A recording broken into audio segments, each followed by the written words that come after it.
Hello everyone, আমি পুষ্পা। আমি আরেকটি ইউটিউব ভিডিও নিয়ে আপনাদের সামনে প্রস্তুত হলাম।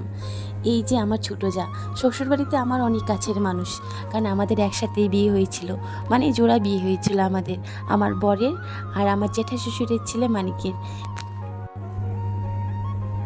আর এখন আমি শিলিগুড়ি আসবো দেখে, মানে আমার বাবার বাড়ি। তো জেঠি কাকিরা বলছিল যে তোমার মা বাবার জন্য অল্প শাক নিয়ে যাও, তাই তো আমার ছোটো যা শাক তুলে দিচ্ছি আর আমিও তুলছি তার সাথে। অনেক শাক করেছে, পাট শাক, ডাঁটা শাক, টমেটো, কুমড়ো, কিন্তু এত সবজি তো আমি নিয়ে আসতে পারবো না, কারণ আমরা তো স্কুটি নিয়ে গিয়েছিলাম, আমার বর আর আমার সোনা আর তিনজনই স্কুটিতেই এমনি জায়গা হয়ে যায়, কিন্তু আমাদের তো আরও ব্যাগও ছিল দুইটা, তো অত শাক তো নিয়ে যাওয়া যাবে না। আরও আলু করেছি, অনেক কিছু করেছে, কিন্তু মন তো অনেক সবজি আনার ছিল, কিন্তু বেশি সবজি আনতে পারি নাই, আর দেরিও হয়ে গেছিলো বেরোতে। আর সেদিন আর কি বলবো, আসার সময় বৃষ্টি হয়েছিল, তো বাবুকে নিয়ে স্কুটিতে বুঝতেই পারছো কত অসুবিধা হয়েছিল। তাও বাবুকে আমরা মুড়ে বাবুকে হেলমেট পরা অনেক কষ্ট করে এসেছি, আবার রাস্তা অনেক দাঁড়াতেও হয়েছে আমাদের। আর এই যে দেখছো এখন আমার ছোটো যা শাক তুলে দিচ্ছে, পাট শাক।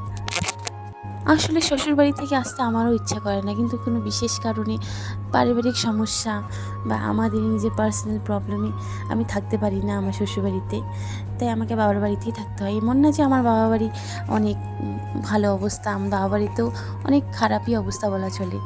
এখানে অতটা রুমও নেই, দুইটা রুম, তাও কষ্ট করে আছি আমরা, কারণ আমার বড় তো এখন বাইরে কাজে যায়, কারণ এখানে থাকে না।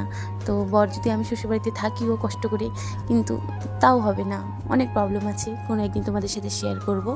কিন্তু এই যে এখন পাট শাক তোলা হয়ে গেছে, এখন ডাঁটা শাক তুলবো, তারপরে আমরা তাড়াতাড়ি করে এগুলা ব্যাগে ভরতে হবে, ভালো করে জায়গা দেখে আমাদেরকে এগুলা বাঁধতে হবে গাড়ির মধ্যে, কারণ স্কুটিতে অত স্পেস তো নাই, তাই তো এখন আবার শাক তুলবো।